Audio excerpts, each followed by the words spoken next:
ভাই কলা কত করে হালি? স্যার জনগণের জন্য কলা হচ্ছে 30 টাকা হালি, তবে আপনি যদি নেন দাম কিন্তু একটু অন্যরকম হবে, সেটা আগে কয়ে দিচ্ছি।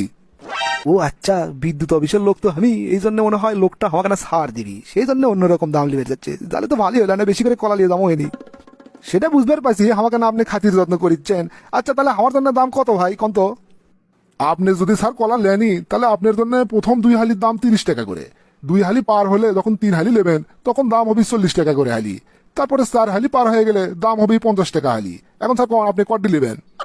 আরে এই লোক কি পাগল হয়ে গেল নাকি? ওই মিয়া, আপনি কি মাথা টাথা ঠিক আছে? জীবনে কোনোদিন শুনছেন কলা কেউ ইনকে করে বিক্রি করে?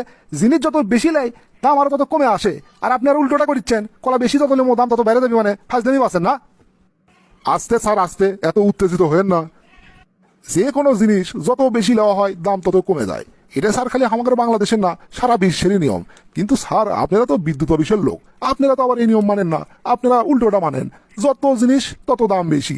এই যেমন ধরেন বিদ্যুতের বিল যদি কন 50 ইউনিট পর্যন্ত দাম একটু কম, 75 ইউনিট পার হলে দাম বেড়ে যায়, 100 ইউনিট পার হলে দাম আরো বেড়ে যায়। এইভাবে প্রতি ধাপে ধাপে আপনাদের কাছে খালি বিদ্যুতের বিল বাড়ে আর বাড়ে।